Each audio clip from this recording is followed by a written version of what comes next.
to the program, everyone. I'm Margie Kay, and this is UNX News on the UNX News Network. We're here every Friday, of course, and we always talk about different subjects, anything that has to do with paranormal or unexplained. That's what we like around here. So we've got some things coming up. October the 31st, that's this Monday. You don't want to miss this.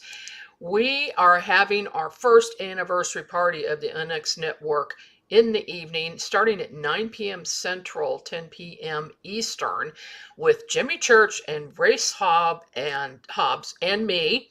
And we are going to be interviewing a lot of people. We've got a live remote from the Conjuring House. We've got scary stories, all true, of course.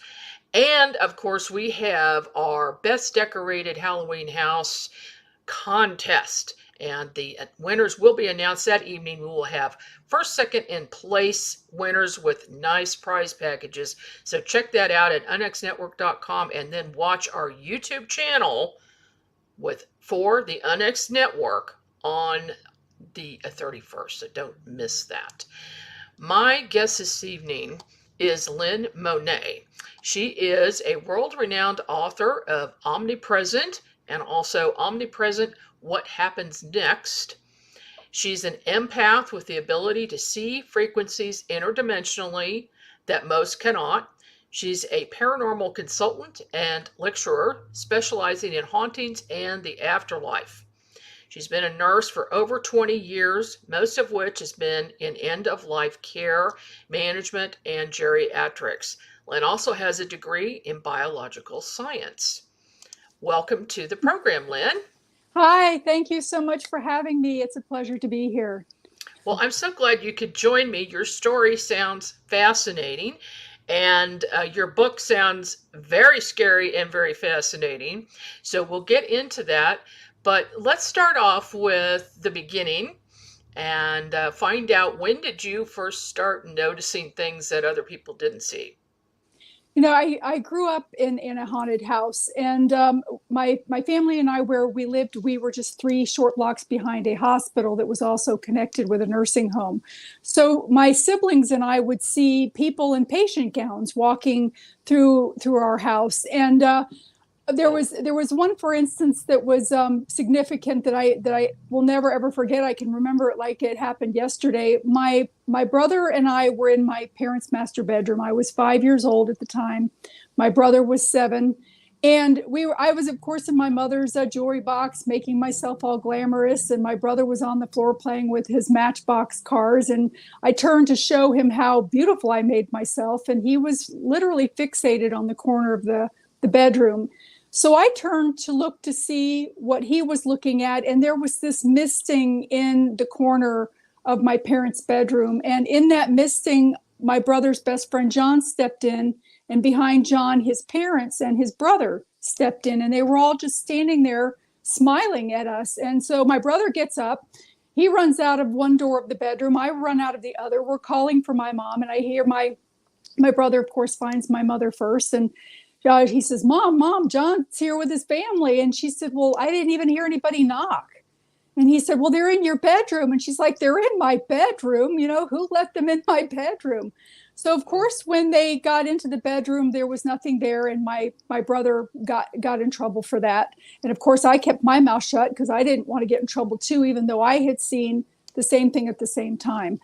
And things kind of get, and just to tell a little bit of story about John also, the very next day was the day after spring break and the kids were going back to school. And my brother was on the bus, and normally he would sit with little John, and John was not on the bus that day. So then they get to school, and he goes to his desk, which again he shared with John, and John was not at his desk. And after the children said the Pledge of Allegiance, the teacher stood up in front of the class and announced that John would not be returning to school, that he and his entire family had perished in an auto accident on the way back from, I think, Disney World or something that they had gone to in Florida.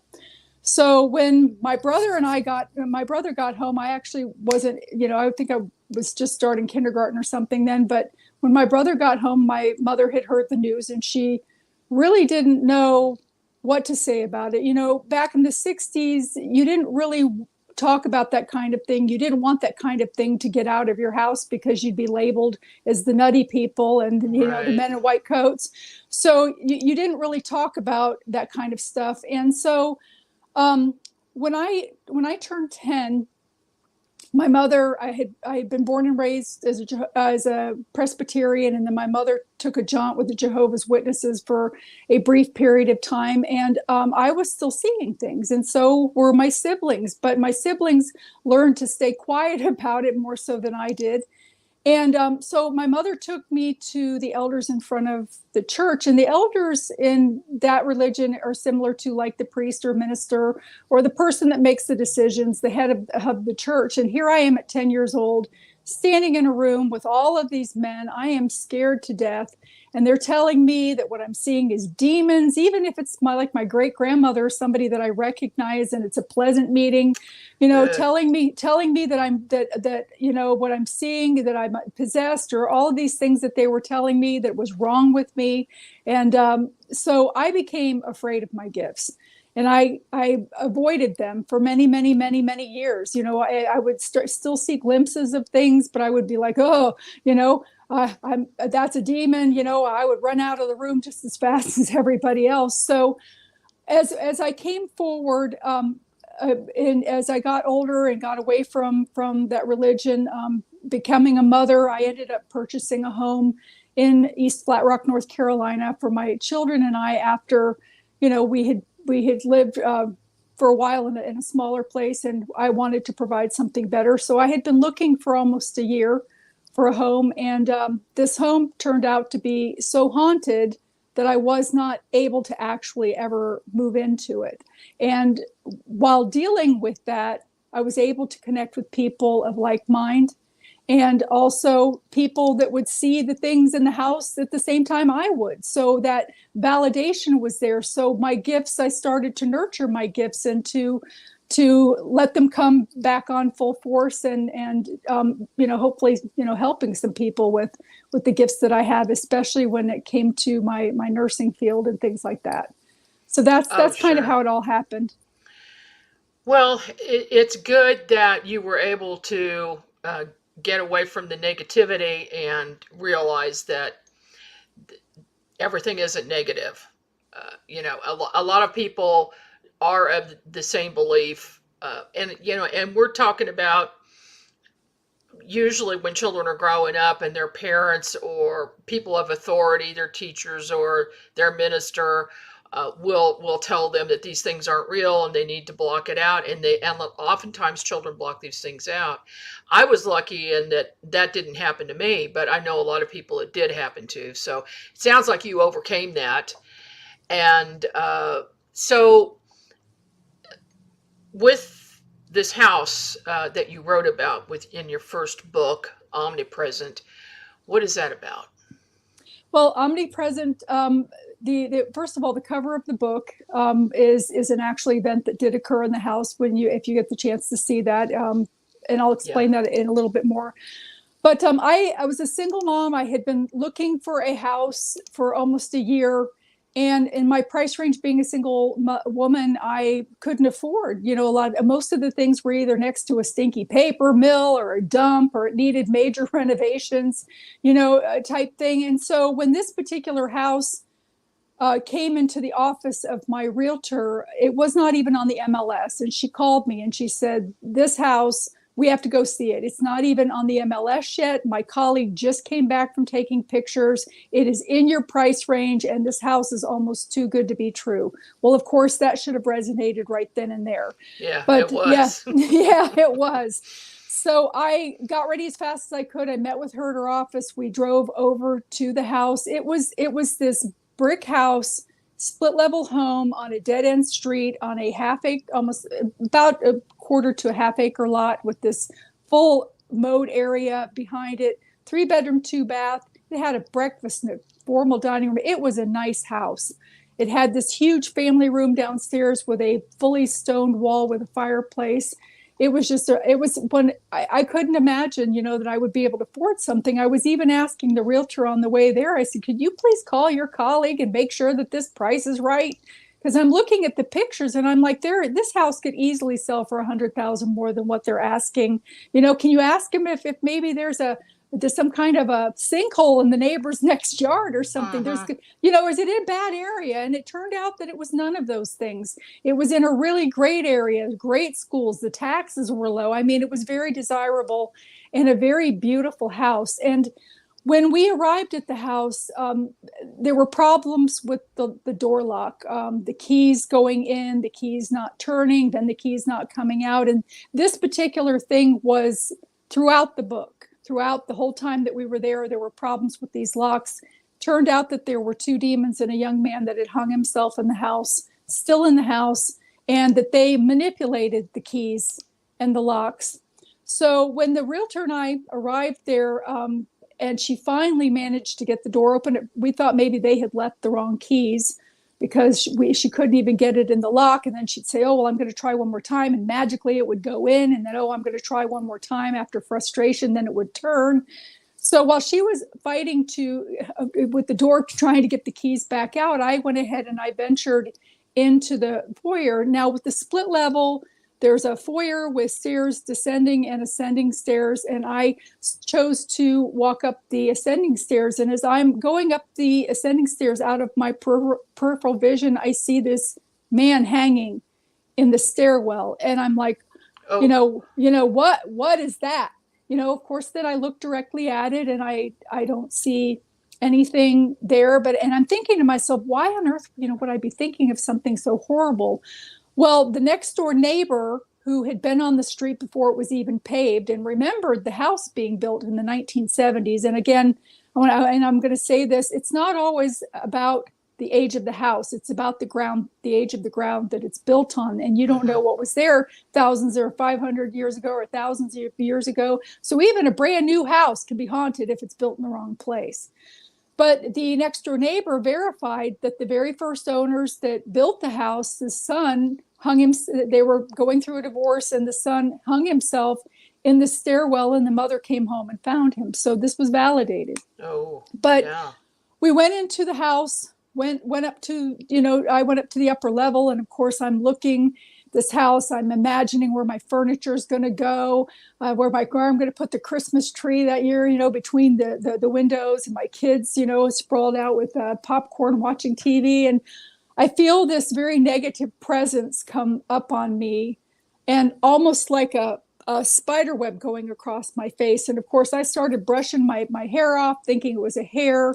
And then I started thinking it might be a brown recluse. So, I started brushing off everything, and it kind of distracted me from what I was feeling to what could be more concrete and factual, something that I could see. So we went through the whole house, and I knew from experience before that sometimes when I wanted to take a day or two or a week to think about it, that I'd come back to get the house and the house would already be gone. So I'm like, no, I need to make an offer on this house today. And I asked the realtor if we could come back that afternoon with my kids. And she said yes. So I met her there with my kids, and my kids are running through the yard. No, I love this house. And so we went inside, and they're going down the hallway, picking out their bedrooms and things like that, and just, joyously running through the house. And then they asked if they could go downstairs. And I said, well, of course, So they went downstairs, and it wasn't even 5 minutes. My daughter, who at the time was 13 years old, came back up the stairs and said, Mom, I don't want to move here. I don't want to live in this house. And I was embarrassed because here this poor realtor had been dragging me around for a year trying to find a house for me and Yeah. my kids. And here my teenager is, I'm thinking, oh, she's just realizing that, she's going to be moving away from her friends. She doesn't realize that they're just 20, 25 minutes away, that she could still see them if she wanted to, type thing. So I said to her, I said, what did you say? Because I was like shocked. And she repeated it again. She said, there's something about this house that I don't like, and I do not want to move here. And I should have listened, and I didn't. And I was kind of perturbed. And I said to her, I said, well, this is not a decision for you to make. How could you not like this house? We've been living in an old single wide trailer that could fit in this house 4 times over, and this is a beautiful yard and home. How could you not want to move here? And she's just, she was adamant about the fact that there was something creepy. But I went ahead and I made the bid anyway. And I said, a prayer. And I said, if it's meant to be, let it be. And I went ahead and I made my offer. And when we called in, we found out that somebody else had also made an offer that day. So the pressure was on. And lo and behold, of course, the next morning I get the call that I got the house. And then there's more to it if you want me to continue. Oh, absolutely. It sounds fascinating. But earlier you mentioned about the spider web feeling. Yes. A lot of people, including me, have experienced that and associate it with a portal opening, with something opening and then something from the other side coming in. Is that how you associate it? I also associate portals in that same way. Sometimes I can feel them on my legs, especially if someone's passed away in a house and they've kind of gone through that portal. But whatever this thing was, it was very angry, and the energy that was coming through it at me was almost like being charged by a bull. I mean, I had to step back on the stairs and literally reach behind me and grab the railing so that I didn't fall backwards. So okay. in thinking about it now, yes, it very well could have been the portal opening and then whatever it was that was charging me there. But yeah, it could have been. And of course, I'm thinking all of these other things that are rational. I'm trying to rationalize because I really wanted this house.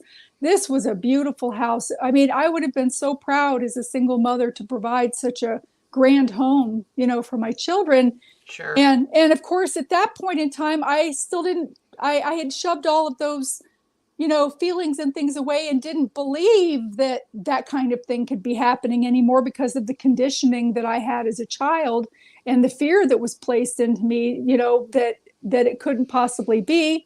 And then also there was, part of me that felt that, well, later on, I was thinking, well, if there is a problem, then there should be some way to get it out. You get the priest, come bless the house, or you do this, that, or the other thing. And unfortunately, none of that really worked. The young man was released, though, during one of the final clearings. But I had multiple religions in there to do work in there. And yeah, it didn't.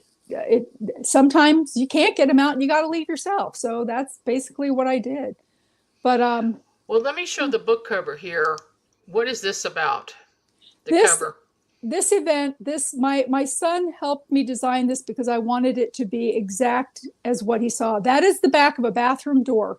My son was literally sitting on the master bathroom toilet, not to be vulgar, but he was, and that is what he saw coming in at him while he was sitting on the toilet. And it scared him so bad. He was 7 years old at the time. That he, to this day, even being 25 years old, will not sleep without a light on. He'd talk about post-traumatic stress. It frightened him so badly. Oh, so, I bet. Yeah, and if I saw that too. Yeah, and he refuses to talk about it. He said, I'm going to help you design this cover because I wanted it exact. I wanted no fabrication, I wanted everything to be straightforward and very, very exact. That way, and that's why he helped me design it. He said, but don't ask me to do anything else. And he refuses to even talk about it. So wow. It was that bad. Yeah, definitely. So what happened next? So I ended up, of course, getting the house, and things kind of started pretty much right away. We went to the house after and I just want to back up and say this part. During the closing, the people that I was buying the house from were late. And when they finally arrived, I had already signed all of my part of the papers. And the one thing that I noticed that was odd is the mother, the wife, would not make eye contact with me. She stared at her feet the whole time. And I kept trying to, to lean over and get into her view. And I was talking to her, telling her, oh, thank you so much for, letting me purchase this beautiful home. And I was telling her that I was going to put wooden flooring in and take the carpeting out. And she said, well, that's what we wanted to do too. But she wouldn't make that eye contact. And I did, after I moved out, I did contact the family. I did find out why she didn't want to make eye contact. She actually told me that she and her husband were arguing on the way to the closing. And that's why they were late, because when she found out that I had children, she didn't want to sell me the house after what her kids had already been through. Yes. Oh my goodness. Yeah, they had two little kids. And of course my son was 7, my daughter was 13. So, it just, yeah, so So that's what why they state relate. is this in? It's in East Flat Rock, North Carolina. That whole area is haunted. Let me tell you what, there are even books written about it. But I was from Florida. I didn't know, that it was haunted. Right. So I walked right into it. So yeah. Did states have different laws about disclosing haunted houses? I know in my state of Missouri, they do not have to disclose it. Do you know if they do in your state? They have to disclose if there's a death, but this house turned over so many times in such a short period, and no wonder um, that nobody could even tell me how old the roof was. As a matter of fact, at one point it was actually bank owned for a couple of years, and then the people that bought it before the people that I bought it from were only there for like 8 months or maybe a year. The people that I bought it from owned it for a year, but actually only physically lived in it for 6 months and let it sit there, for a while. And of course, I purchased it and sold it within 8 months. I never moved in. I never Wow. moved in. You Yeah, never we moved in. never moved in. Nope. And see, oh, go ahead. I'm sorry. Well, no, go ahead. When I purchased the house, it was in March, and I wanted to let my kids, they only had 8 weeks of school left. I didn't want to go through all of the transferring of papers and things like that. And I wanted them to finish out their school year with their friends and then meet children in the neighborhood and then go to their new school at the beginning of the year. So I was going to have renovations done, having the wooden flooring put in. There were some issues with the stairs and, painting and making it mine. I had new furniture that was coming to be delivered. I mean, we'd been living in a single wide trailer with my kids having 9 by 9 foot bedrooms and closets the size of single wide refrigerators. So, they now had the opportunity to have the nice bedroom suit, things like that. And I wanted to set it up and get it ready. So we spent 2 nights in the house. And the second night was when things really started to amp up. And of course, my children were seeing things, but they just weren't saying anything to me. They knew how happy I was about getting the house. They didn't, they weren't sure whether I would believe them or not, type thing. And also, a lot of people are like, well, man, if I had seen that, I would have been out of there. But I had already signed on the dotted line. It's not like you can just walk off and say, here, you can have your mortgage back. Right, exactly. Yeah, Lynn, we're up on a break. Okay. So hold that thought, and we'll come right back right after this. Medical Mary has the highest quality CBD products to enhance your health and wellness goals. Our cutting-edge formulas are not only made with the best ingredients, but also are curated to target specific needs for the body. Use CBD for energy, weight management, pain and stress relief, beauty, sleep quality, pets, and more. Our motto is people helping people. Start your journey into improved health and happiness with Medical Mary CBD. Available at medwoman.medicalmarypartners.com. That's medwoman.medicalmarypartners.com. Or visit my website, margiek.com, for a link. I use Medical Mary and I love it, and it works. I sleep better and feel better thanks to Medical Mary CBD. Visit margiek.com for more information. Join the UNX Network for our first anniversary party on October 31st at 10 p.m. Eastern, hosted by Jimmy Church with Margie K. and yours truly. Live interviews at haunted sites like the Conjuring House. Show hosts share their scariest experiences, and we'll have the results from the Best Halloween Decorated House Contest and more. To enter the contest, get your house decorated for Halloween, then visit theunxnetwork.com to enter. The top 3 winners will receive prize packages. That's unxnetwork.com. Enter by October 25th.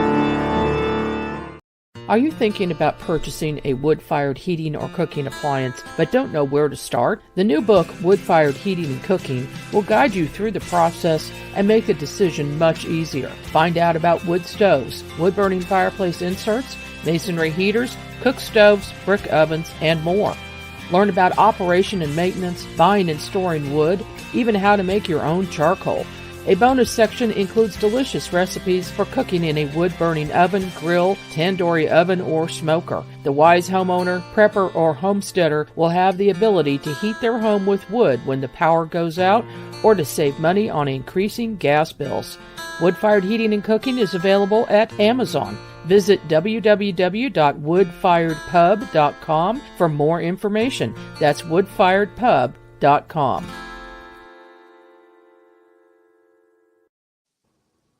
And we're back. This is Margie Kay with UNX News, and we're here this evening with Lynn Monet. Lynn, please do continue your story. Okay, we actually spent 2 nights there, and just to back up a little bit, I had multiple workers that were coming into the house, and out of all 4 of them that I had, the first 3 of them left before 2:00 in the afternoon, and the fourth one that stayed was stoned all the time. So the things in the house didn't bother him, and he did a great job. But I actually got to find out by the third one, because he was a friend of mine's cousin, what actually happened, which I'll tell you also when we a little bit further. We spent 2 nights in the house. The first night, my daughter it was on a school night, but she had a friend come and spend the night too, her bestie, and the girls that were supposed to be in bed, but decided to get up at around midnight and get some Oreos out of the kitchen. And something frightened my daughter's friend so bad that she would not even go in the bathroom without my daughter and wanted to go home. And I mean, how many 13-year-olds at a sleepover want to go home in the middle of the night? So they finally ended up waking me up at around 2:00 in the morning, and I let her call her parents, and she ended up sitting awake the rest of the night until it was time to go to school the next morning. But then my children, they kind of started to ask to go back to the house. When are we going back? And we took our dog this time. We had a little schnauzer named Sally, and Sally would not go in that house. She would she bulked at the door over and over, and finally, until her collar would come off over her head. And I thought maybe, she just wanted to go to the bathroom. So I put her on a lead out in the front yard and let her kind of sit out there, and she was happy.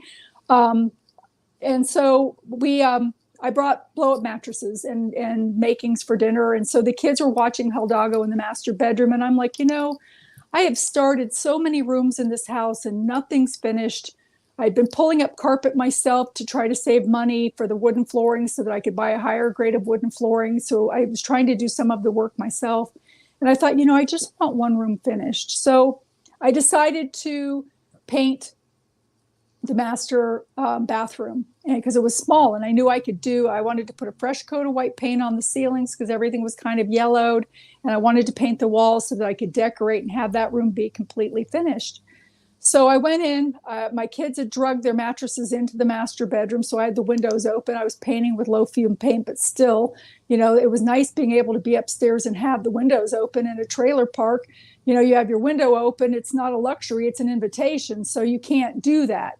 So we were enjoying hearing the chirping crickets and things like that and laying there.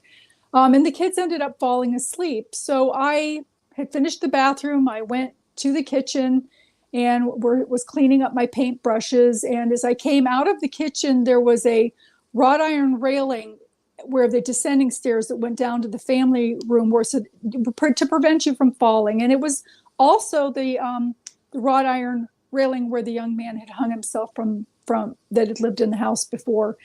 And I see this swiftly moving creature coming up from the floor, across the double entry doors, and then up the ascending stairs right in front of me. And I froze. I'm like, what on earth is that? This thing was about, I'm 5'9". This thing was probably about 5'7". It was stood up on its haunches. It was almost wolf-like. It had a long, bushy squirrel-like tail. It had rabbit ears that instead of standing up on its head, they were on each side and they turned backwards and grazed over its shoulders like the FTD man, only they looked like long rabbit ears. And it had a narrowing to the nose and had large nares or nose hole openings, almost like a horse on the end of it. It took up almost the whole end of its face. And I just froze. I'm like, what on earth is that, as it shot down the hallway towards the master bedroom. And I'm sitting there trying to rationalize. I mean, I'm like, did a bicycle go under a street light outside? Something had to have happened to cause that reflection, because at that point I was still in denial. I was still, thinking, oh no, that can't be real type thing, because I'd been conditioned to it. And its feet were fluttering so fast below its body that you would just see the fluttering type thing. But it was up on its haunches. It was kind of hunched over. And all of a sudden I hear my dog growling in the master bedroom, which kind of snapped me out of my thought patterns. And I went down, because she was ferociously growling. Oh boy. So I'd never heard her even growl like that before. So I went down the hallway, and she is standing in the doorway of that master bedroom she was standing just like a foot back from the entryway of the master bedroom, and she was fixated on that door, and her hair was standing up on the back of her neck. And when I went in, I kind of patted her head. She put her ears back for a minute, and then they put her ears right back up, and she was just growling. And so I thought, well, maybe she's overheard. And again, I'm trying to rationalize, because these things don't exist in my world. And so I took her outside, again, had to carry her in. She comes in, she runs in and nestles in between the kids. I take my shower and lay down. So the next morning we wake up, and I said to my daughter, how did you sleep last night? And she said, I didn't. She said, I felt like something was standing in the doorway staring at us all night long. And my son, who had taken a bath the night before, he had on his little, I don't remember, Bob the Builder or whatever it was that he was wearing at that time, but they were shorts and a matching short sleeve shirt. When he woke up, he had bite marks on his legs. He had, yes, 3 sets of bite marks on his legs, upper and lower, and they were kind of narrow. They looked like dog bite marks, but my dog would have left bigger, bite patches than those were. They were bigger than like a rat or something, but they were in 3 places, and they were purple, and you could count the teeth. You could count where the teeth had pressed in. And I said to my son, I said, Austin, what happened? You've got bite marks on your legs. And he just kind of looks down, and he's touching him, and he says, like, I don't know. If somebody were to bite, if something were to bite you hard enough to bruise and leave bite marks like that, you would have felt it. And it happened while he was sleeping. So we ended up leaving, and the kids going to school. And as things progressed, I mentioned that there were workers that were coming. And there was the one day in particular when I was there with the worker that was a friend of mine's cousin. And I was in the hallway painting. He was in my son's bedroom laying down the wooden flooring. And all of a sudden, I see coming up the stairs this young man. He had on blue jeans. He had on a white Oxford shirt, penny loafers, no socks, kind of 80s style, hair parted down the middle and feathered back. And he had this ruddy or reddish appearance to his face, like he had bad acne or something. And I remember he was so real to me in my peripheral vision that I turned to him and I said, did you knock? And the Bobby, I call him Bobby in the story, thought that I was talking to him. And he said, no, I might have dropped something. And then I turned directly to the stairs and I look, and of course there's nothing there. So I'm like, okay, we have a ghost in the house. The way that I see ghosts is I can see them very clearly out of my peripheral vision, the same as I can see you. I can tell you what they have on. I can see them better at a distance than I can close up. However, when they're close up, they appear like a waffling to the air, like vapors coming off of a hot road or gas fumes. That wavering to the air, that energetic wavering to the air. Type thing. And anybody that doesn't believe in ghosts, as they say, energy can't be created or destroyed. And when somebody passes away, that energy's got to go somewhere. So anyway, I'm like, okay, we have a ghost in the house. This is why the water's been turning itself on. The lights have been turning, themselves off and on. Here I'm thinking that things are on timers, sorts of things. So I left and I went to pick up my kids. And all of a sudden I get this call in the car line. I have to leave. I have to leave right now. There's something strange about this house that I've never experienced in my life. And the line dropped. And it was Bobby calling that he needed to leave. Oh, wow. And I'm like, well, I've got furniture getting ready to be moved in. and I really need that floor done, when, I was anxious to have it done. So I tried to get a hold of him. It took me about a half an hour to get a hold of him. And finally he said, oh, it was nothing. I just would rather be there when you're there. Because of course now, he doesn't want to sound crazy either, but I did get to find out, and I'll share that with you.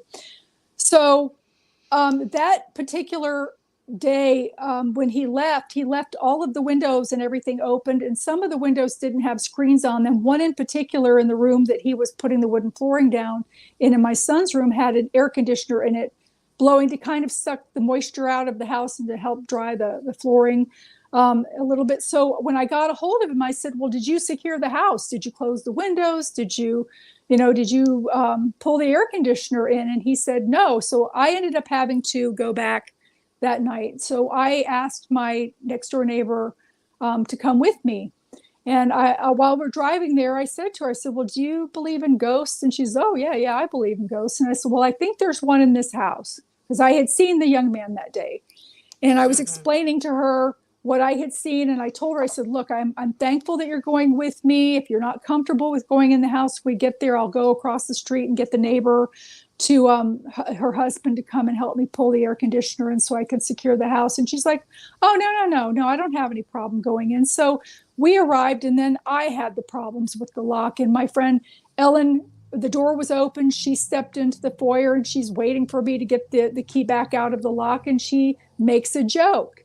And and you don't want to do that, because they do have an intelligence about them. And if you mock them, you're asking for it. Yeah, you are asking for it. And she says, oh, well, you're not going to leave me here and let the boogeyman get me. Well, they targeted her. Oh, so, no. Yeah. So when we pulled in the air conditioner, I wanted to show her around the house a little bit. I was proud because I had, showed it. She hadn't been there yet. And I took her into the kitchen.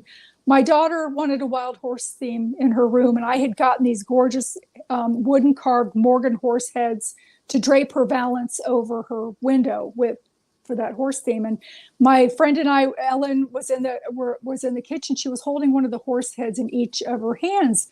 And all of a sudden I hear this sound. It sounded kind of like a didgeridoo, this vibrating electrical sound. And as we were standing there, this mist, which I've learned since is called ectoplasm, was moving in on us like floor to ceiling, wall to wall, and it was coming forward. However, Ellen had her back to it, and I could see it, and I could hear this didgeridoo sound, which I had heard before when a demon had entered the room. And so I stayed quiet because I thought I was the only one hearing it. And all of a sudden, Ellen says, "What's that sound?" And I said, yeah. And I said, do you remember that I told you about the ghost in the house? I'm just going to show you this and we're going to leave. And she started screaming. She said, oh my God, what is it? What is it? Is it a spider bite? It burns. And she's trying to lift up her shirt and back to see if maybe a spider had crawled up her shirt and bit her. And I lifted up the back of her shirt, and she had a 4-inch claw mark diagonal underneath her bra connected part of her bra between her shoulder blades. And being a nurse, that seeing the way that it was welting and swelling and just starting to bead blood, that is a reaction that happens with a fresh wound. Even if you pick a scab off of a wound, it doesn't do that swelling thing with the beading. So it was a fresh wound. And I'm like, Ellen, what happened? There's no furniture in the house. I said, did you scratch yourself on the car window? What happened? And she started screaming again. And it had gotten her on her stomach, just below her belly button, off to the side, another 2-inch single claw mark. And I'm like, I started calling out every name that you could name, God, from Buddha to Jehovah to Jesus to Mother Mary. And the wall started to move back, but it didn't completely leave. It kind of hovered in the doorways. And I said to Ellen, I said, you need to leave. I'll check this right here. And then we got out of the house. At that point, I didn't even really care if it was fully locked up or not, because, that house could apparently take care of itself if anybody else wanted to come in there. Oh, yeah. So we left, and she was complaining of the burning all the way home. with that happening. So just to go forward, because I know that we're on a little bit of a time limit, the worker that was there with me that day, when I went to work, I worked a Baylor shift on the weekends so I could be home Monday through Friday with my kids and be a soccer mom on Saturday. So I worked the midnight shift Saturday and Sunday. And I went to work and I ran into my friend and I said, would you please ask Bobby what happened that he never came back? I mean, what happened to scare him so bad in the house? I'm having this problem of people leaving and not coming back. I had one guy leave his DeWalt tools. He didn't even come back to get paid. He left the DeWalt tools and never came back. Oh, those are expensive. Yes, they are. And I had even gotten in touch with him at one point, and he said that there was a family member in the hospital, and that for me to leave him in a box out in this area where they would be safe, but yet outside where he would have access. And they sat there for 2 weeks and he never came and picked them up. And then his phone was disconnected after that. So, wow. Yeah. So I asked her, I said, would you please ask Bobby next time you see him what happened in the house to spook him like that? And so 4th of July came and he was at her house. He had a few beers and was feeling a little bit talkative. And she asked him, she said, what happened? And he said, oh my gosh, he said, Lynn is such a nice lady. I feel so bad that I didn't, finish up her house. But the wording that he used, I can't use on the radio, but it starts with an F. That house is effed up. He said, and so she asked him what happened. And he started to tell her he was sitting on a rolling bench because of his knees. Playing football had messed them up. And he had a trowel and a block and a mallet to tap. It was tongue and groove flooring with adhesive. And he had just put in a piece with adhesive, and he had reached over to get the mallet and the block to gently tap the tongue and groove into place securely. Mm-hmm. And they were gone. The tools weren't there. And so he kind of scooted over thinking maybe that he had rolled over them. And he turned and looked to the bedroom door that was like maybe about 5 to 7 feet away from him. And he said, lined up 1, 2, 3, paralleling each other, right in front of that door were his tools. And he's like, okay, I didn't get up and move them. He's starting to get scared, but then he just assumed that maybe I had come back and that I was playing a joke on him, that he didn't hear me enter the room and move the tools. And so he gets up off of the stool, gets the tools, calls for me out in the hallway, thinking that again, that it's a ha-ha funny thing just to scare him. And of course I wasn't there. So he's like, well, I don't know what happened, but obviously they're there. And, I must have had a forgetful moment or something. So he turned on the light and he turned on his battery operated radio. And as soon as he sits down, he gets ready to put another piece of the wooden flooring in, and the light turns off, and then the radio turns off, or maybe it was the other way around, but one turns off after the other. And then he hears his tools scooting behind him as he's watching them line up 1, 2, 3 in front of the door again. And he said that he could not get out of there fast enough. Oh, I'll bet. Yeah. So, and again, he was apologetic that he had never come back to finish the work. I ended up having multiple groups come. I had Georgia Paranormal come to the house. Andrew Calder was the priest, as he has since passed away, but he's well known amongst our community. He came to the house to help remove them, and he was there with a Presbyterian minister because I had grown up Presbyterian, so I knew this minister, and he agreed to, come and help as well. So both of them were in the house at the same time. During that time, I got physically attacked. I had a hot burning lash severing feeling on my forearm. I felt like I was cut to the bone. And of course, when Andrew saw that, he came over and put the cross over it and said, for the beings to leave me alone. And it immediately stopped, like instantaneously stopped. But I can understand when my friend Ellen was complaining about it burning. It was burning so badly. I mean, I thought for sure when I lifted my hand off of my arm that blood was going to come gushing out. That's how real it was. Mm-hmm. So he ended up doing a clearing, and then I ended up having to have a Catholic priest come in also afterwards to do the clearing. And that poor man was so frightened just being in the house that he was shaking. And of course, they feed on any kind of negative emotion, fear, Hmm. sorrow, depression, and that enables them to do more physical acts as they feed off of you. And so he basically made it worse. He just came in and went down the hallway squirting holy water into the rooms from the doorway, and he was in and out of there in 10 minutes. When Andrew Calder did it, it was a 2-day thing. I mean, all day long. And he actually got pictures on the infrared of the ghosts in my house. So, but the Catholic priest actually ended up, making it worse. So, at one point I was told after the clearing with the Presbyterian minister and the priest. I'm sorry. Whoop. Didn't mean to lose you there. Sorry, let me just fix this real quick. Okay, good. That I could go back. And at that point, I had stopped taking my children, but I went ahead and they said that I could take the children back, that everything was cleared and it was good to go. And so I needed to go back and mow the grass. And I took my son and my daughter, and my son had a little friend along with him. And they were outside climbing the tree. And I was in the garage putting gasoline into the lawnmower to mow the grass. And all of a sudden, Austin's friend, Zach, comes down the stairs to the garage, and he's wincing and he's holding the side of his neck. And I'm like, what's the matter? And he says, it burns. He says, I don't know what happened. And I moved his hand away and there was nothing there. And I said, well, did you scratch yourself on a branch in the tree or did you fall out? He said, no, when I got to the bottom of the stairs, it just hit me. And then he started to retch. And that right there was a dead giveaway for me, because they can do that too. They can make you feel, I mean, the nausea is so overwhelming that you almost can't breathe. So I helped him. I knew what it was at that point. I'm like, oh no, now they're attacking the kids. So I got Zach to the car and I called to my children and I said, it's time to go. Do not come through the front door and come down those stairs.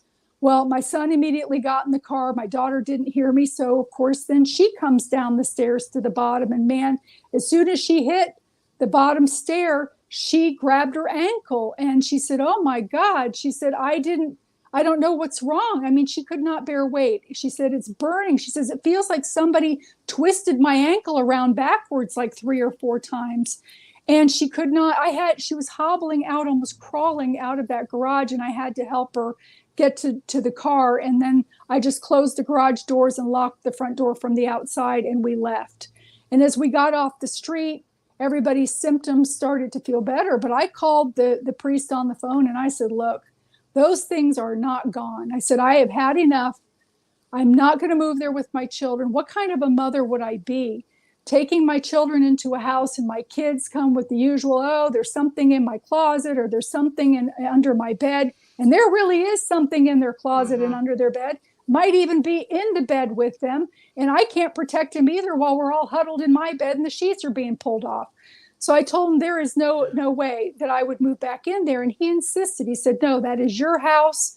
You command it to leave. You state your ground. You stay there. And I'm like, again, there is no way. I mean, I could envision myself having a Thanksgiving dinner with extended family and seeing a ghost go through the house and having to stand up and scream at it in the name of Jesus Christ, get out of my house. How long do you think my guests are going to stay if I'm standing up doing that at the table? Oh, you'll lose a lot of friends that way.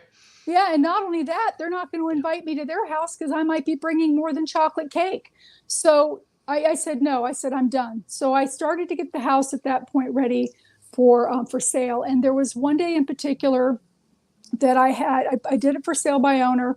I had a family coming to look at the house. They had said that they had lived in the area growing up and they really wanted a house and they wanted to do a rent to buy option. So my mother and I went to the house an hour before they got there to do some stage playing in the house, put some towels and plants so it wasn't, because there was nothing in there. Everything was out of the house at that point. The house was spotless and cleaned. And when we got there, we were walking up the walkway to the front door and my mom says to me, she said, Lynn, did you get the windows tinted? And I'm like, well, no, why? And there were vertical blinds in my daughter's room, but you couldn't see them. And all of a sudden I looked down to the lower level and there were flies. There were so many flies that then you could kind of see the 3D moving. They were coated on all of the upstairs windows and some of them were speckled on the lower downstairs windows. And my mom said, my Oh God, she said, no. those, yes. And see, we had made the appointment for those people to come while we were in the house the day before. And my mom said to me, she said, oh my God, those are flies. And I said, so when we went into the house, we were prepared to have them start swarming us, but they didn't. They were actually trying to get out of the house themselves. So they were plastered all over the windows, and they had been there so long that they had speckled excrement all over the molding around the windows. And I mean, Oh, there were no maggots. There was no evidence of hatchlings. These were big, fat, juicy flies. No windows were opened. The toilet was flushed. There was no food, no cleaning products. There was nothing there, and no odors, nothing there that we had nothing to left behind. attract them. Exactly. And especially that many. And there was one area in the breakfast nook area that there were these three windows side by side. And I didn't when I bought it, I realized that the windows were broken and they had painted the windows shut from the outside.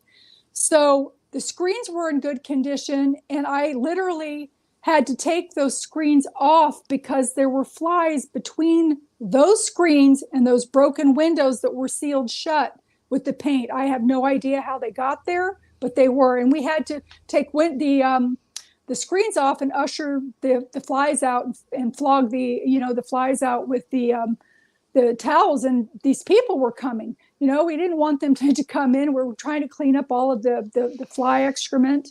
Wow. So they ended up calling my phone, and they had to reschedule, which was a blessing. So when I was on the way home, I took the call. They rescheduled for the next day. And so my mother and I went there 2 hours ahead of time this time to make sure that there were no issues. And of course, I made the appointment in the car, so nothing overheard me in the house. And my mother, and of course, everything was fine. The house was clean. There were no flies this time. The people arrived. They were thrilled. It was like deja vu.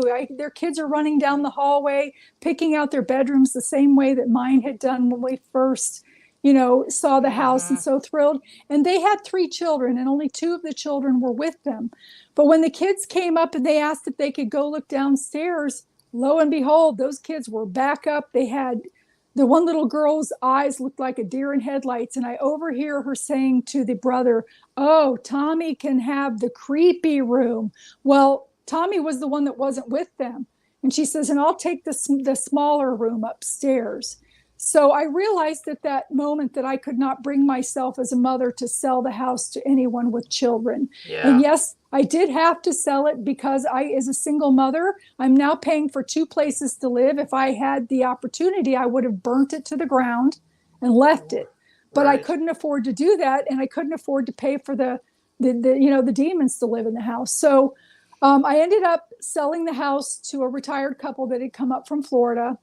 And I did try to tell them about the ghost. So anybody's like, well, you should have told them. We were exiting the house, and I exited first through the double entry doors, and I overhear the wife saying to the husband, why did you push me? Now that wolf-like demon ran those stairs. It was the thing that controlled the locks. There was a second demon also in the house that looked different. It's described in the book. But I knew that she was pushed by the entities in the house. And so, the husband says, well, what are you talking about? I didn't push you. I'm 3 steps back from you. I can't even reach you. And she's like, well, I don't know what happened then, but I knew what happened. And my conscience, I couldn't do to someone else what had been done to me. So when they came out of the house, I said, do you believe in ghosts? And they immediately cut me off. And they said, no, we are Baptist. We don't discuss those sorts of things. We don't believe in those sorts of things, and we are protected. And I'm like, okay. Now, I would have told them the truth if they had given me the opportunity, and I tried.